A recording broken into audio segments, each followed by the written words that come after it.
I want to call something to your attention that we all know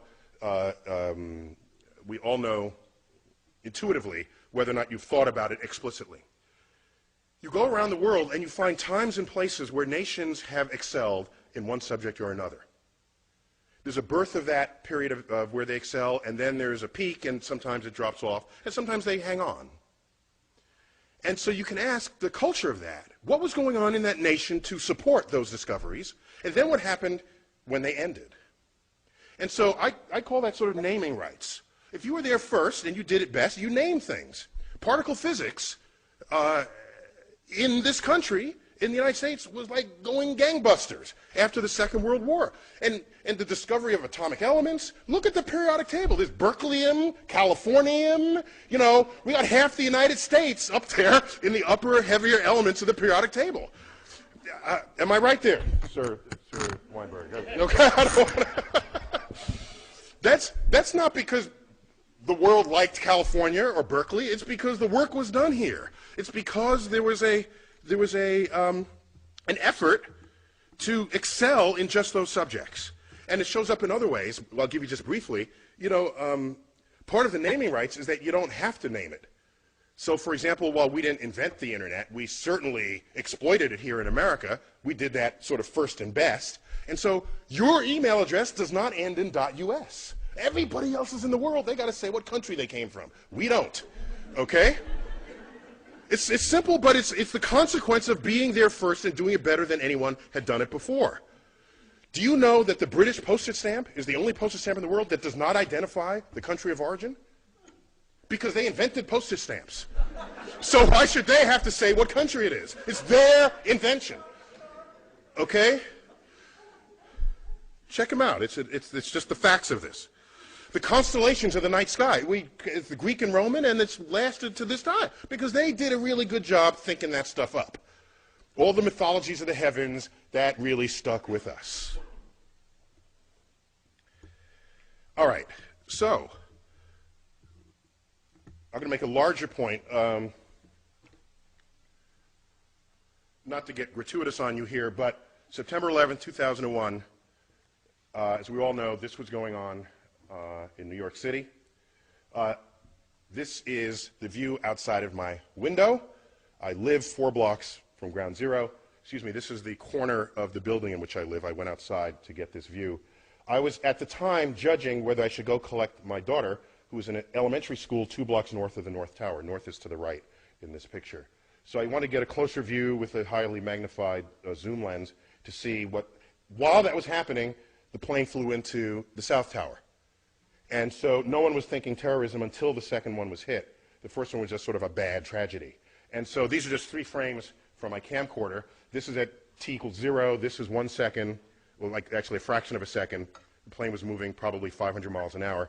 And just to understand, the black building, that black sort of monolithic building, that is 50 stories tall. This is New York City, people. So tall buildings are kind of, they're just all over the place. And that's just a hotel, a 50-story hotel.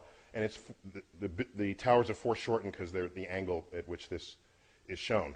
I put these up because a few days after this, President Bush, I don't remember where he said this, on the steps of the White House, in the Rose Garden or at the Capitol, in an attempt to distinguish we from they, the terrorists who flew these planes into the buildings and into the, that went down in Pennsylvania and in Washington, to distinguish we from they, he loosely quotes a phrase out of the Bible by saying, our God is the God who named the stars.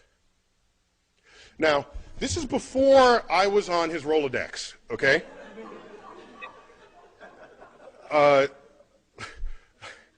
Because I could have helped him out there. The fact is, of all the stars that have names, 2/3 of them have Arabic names. So this was not, I don't think, his intent with that message. Okay?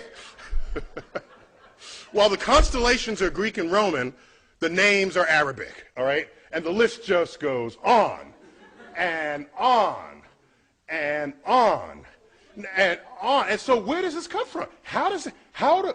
How do you get stars named with Arabic names? How does this happen? And it happens because, of course, because Hang on, just catching up with myself here.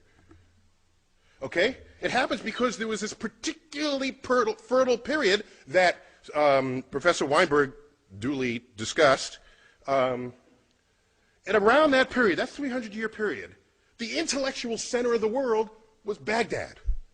Baghdad. It was completely open to all visitors, all travelers, Jews, Christians, doubters, which today we might call atheists. They were all there, exchanging ideas. All of them. All of them. And it was that period where you had the advances in, like, engineering and biology and medicine and mathematics. All right? Our numerals are called what? Arabic numerals. Now, you ever stop and think about that? You know, who as in America, do we take pause at this? Why are they called Arabic numerals? Okay, they fully exploit the discovery of the zero, create a whole field called algebra, itself an Arabic word. Algorithm is an Arabic word. All this is going on, and it's all traceable, not to some long 1,000-year tradition in Islam. It's traceable to this 300-year period. This 300-year period. And then, so they had naming rights. The most expensive, beautifully carved astrolabes come out of this period. There's a great collection of these at the Adler Planetarium in Chicago, if you ever want to check them out. So navigation, celestial navigation, all of this is traceable to this period. And so something happened. And what happened, as was previously described, I was told, and forgive me for repeating from what you might have heard, 12th century kicks in, and then you get the influence of this scholar, Al-Ghazali. All right? And so out of his work, you get the philosophy that mathematics is the work of the devil. And nothing good can come of that philosophy. That, combined with other sort of codification, philosophical codifications of what Islam was and would become, the entire intellectual foundation of that enterprise collapsed, and it has not recovered since. Over that period, all these books were translated into Arabic on a scale not seen since then. And so why am I even going here? Because I'm trying to explain to you that you fast forward, the dangers here is that you fast forward to 21st century America and ask, what influences are we feeling now? Because that period, that naming period in Islam stopped and it never recovered. Because the way of thinking about the natural world, revelation replaced investigation. Okay?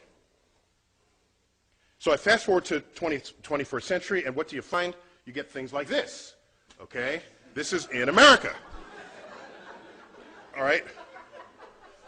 So now, what I find interesting is it's a level of passion that it requires to actually do it. You got to, like, pay for this. Okay? A sensitivity to the money aspect of it. But we all know tomorrow's economies will be founded on innovations in science and technology, and of course that gets cut short if we lose our civilization, as what happened in Islam in 1100. And the last thought I'll leave you with, which concerns me greatly, if you do the math, okay? You know, just look. You look at all the Nobel Prize winners there ever were, some even in this room, and ask how many were Muslim. And it's like one, maybe two. Okay, I think a second one was in economics. And the one we referred to was described earlier, the co-winner of the Nobel Prize with Professor Weinberg, Abdus Salam. And he's not Middle Eastern Muslim, he's Pakistani Muslim. Okay? Now, how many Nobel Prizes are won by Jews? It's like a fourth of the Nobel Prizes. Okay? Some high fraction of the total. And then you look, how many Muslims are there in the world? It's like 1 billion Muslims. How many Jews? 15 million tops. Okay? So you could ratio these numbers. Had Islam not collapsed in its intellectual standing in the year 1100, and you just do the ratios, they would have every single Nobel Prize today. So the fact that it's not only just a few, it's near zero, it is deeply worrying. I'm concerned about what lost, what brilliance may have expressed itself and did not in that community over the past 1,000 years. And so what I want to put on the table is why, so that's the end of my talk, but I want to put on the table not why 85% of the National Academy rejects God. I want to know why 15% don't. And that's really what we got to address here. Otherwise, the public is secondary to this. Thank you for your attention here.